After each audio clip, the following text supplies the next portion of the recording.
acceptable.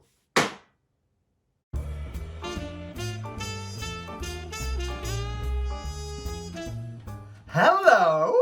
Welcome to vlog 36. Do I look a bit different? I've gone grey, like the clouds in the sky. It's a new season. It's winter. Who ordered winter already? I'm freezing. Anyway, how have you been? So, this week I was a bit poorly. Ooh, it's me. At the beginning of the week. So I missed the press night for Mamma Mia at the party, and I also missed the gala the week before. But by all accounts, it is an incredible show, and I will get to see it at some point. Steph Parry looks fierce in those publicity photos, and I can't wait to get myself down to the O2 to party like it's 1999. So that was Monday, feeling sorry for myself. Tuesday, I went to watch Downton Abbey at the cinema. It was a great little film. I was in the first 2 seasons, until they killed me off. So it was great to revisit Highclere Castle, as it's called. It's a good little film. Felt like an extended episode. I think they kind of shoehorned a few unnecessary characters just for the sake of it. But yeah, it's a crowd pleaser. Maggie Smith is delightful as always. And yeah. I mean, to be fair, why didn't they just put it straight to DVD? I don't know. Over at Above the Stag, they were doing a special week-long festival of new writing. And on Wednesday, it was the turn of Don Cotter. Don has written a play before, which I saw, called Freddy, Ted and the Death of Joe Orton. Now, this was back at the London Theatre Workshop, where I was an associate producer.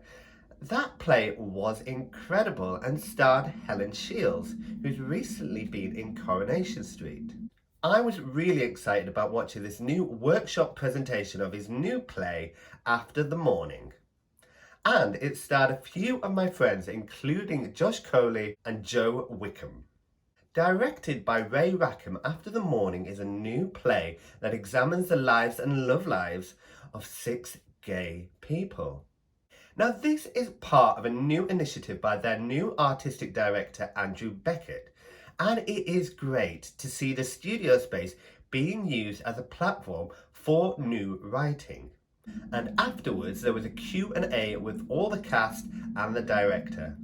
On Thursday, I went to watch Opera Loki's touring production of Madame Butterfly. Now, I'll be honest, I've not seen a lot, if any, opera. And when I was invited to come and watch this show, I thought, why not? Part of what I love about this blog is the fact that it gives me opportunity to explore different types of theatre that I'm not even used to seeing, and enables me to talk and discuss these types.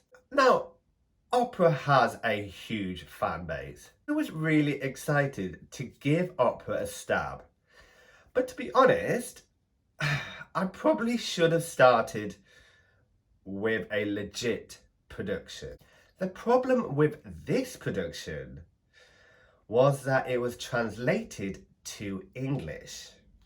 Now, Puccini's Madame Butterfly is a classic, world-renowned piece of opera. It even became the basis of the musical Miss Saigon. Now, the problem with translations, it's not a simple case of running it through Google Translator. When it comes to music, the words have to still fit the notes that they've been assigned to. So because of this, when the lyrics are translated, they're not translated as they were originally intended, but rather adapted. So they kind of make the same sense. And it's very tricky to get this right. And in this case, it felt like it was a very crude translation, which was almost laughable and really detrimental to the piece. It's not that complex a story, and it is easy to follow if you watch it in its original language. I do recognise that by translating it to English, they are trying to bring in a new audience and trying to enhance your experience by watching it in English. But it really, really damages the piece, in my opinion. Furthermore, I was a little taken back. All the publicity shows these stock images of Japanese actors. Now, in this production, they had a cast of 5, all English, all white, playing Japanese characters. Now, in a theatre, this is called yellowface, and it's not the first time it's been known, and certainly probably won't be the last. But it is questionable. I genuinely sat and felt uncomfortable looking around thinking, is this acceptable? And I don't think it is. It might be fair to say that a production of this scale, which was only on for 3 nights, might struggle to find a Japanese world-class opera singer. But they should make the effort if they're going to put this production on, or don't bother. It was mildly offensive, if I'm honest, and did detract from me enjoying the performance. I'm not taking away from these actors who did an incredible sterling job and did sound incredible in their own right. It's just not acceptable, though, to portray Japanese characters, if you're not Japanese, by just painting on a face. A couple of the reviews I did read mentioned this factor, and Andrew Keats even mentioned it in one of his tweets, questioning upstairs at the Gatehouse themselves. Although this was an external production, did Above the Gatehouse have a responsibility and duty of care when hiring out their venue for this production?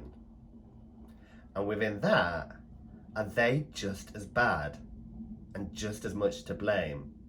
It's a question that's up for debate.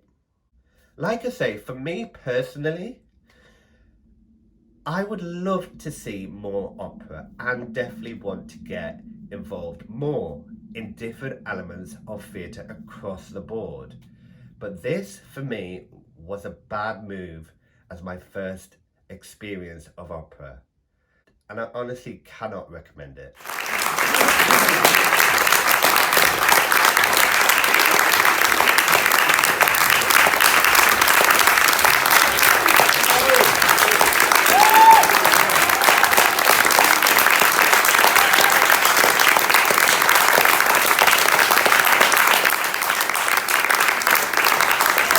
On Friday, I was invited to the Bread and Roses Theatre in Clapham for a new rehearsed reading of a play called Mercy. Mercy is a brand new play by writer Mandy Riggy, and it was brilliant. It explores euthanasia in a very moving and realistic way, and the cast were exceptional. What stood out the most for me about this play is that within it, there are several characters of different origin with different accents. And this writer has done a very, very good job of distinguishing with the writing that she's created for them. It's really remarkable. And like I say, this play was really, really moving and superbly performed by the entire cast. It was only a rehearsed reading, so it was only on for 2 performances, but I will definitely be looking to see this again if and when it gets fully staged. After that, I went along to catch up with my buddy Rob West, who's currently on tour in On Your Feet. Rob has been away for most of this year with the Choir of Man, and it was lovely to see him again. On Saturday, I was invited for a very special opportunity to meet Charlie Kristensen. Charlie is a young 9-year-old boy who was at the centre of the Cheer Up Charlie campaign, initiated by Jacqueline Hughes. Jacqueline is going into Mary Poppins this year and she still teaches Charlie singing lessons. Charlie has become, in his own right, a little bit of a mini celebrity since the Cheer Up Charlie campaign started, and I was invited by his mother, Kat, to join her and her husband at their family home, where I had the opportunity to interview both of them about Charlie and to meet Charlie and his brother. It was a great insight into this beautiful family and their home. The interviews will go towards a special documentary I will be making next month to raise awareness for National Anti-Bullying Week. On Sunday, I then joined Charlie as he made his West End debut performing Giants in the Sky at the Crazy Cox Presents The Music of Stephen Sondheim.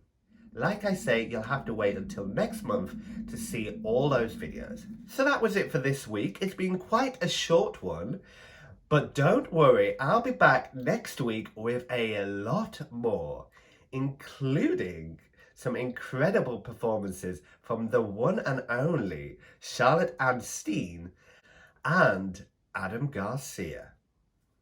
See you next time.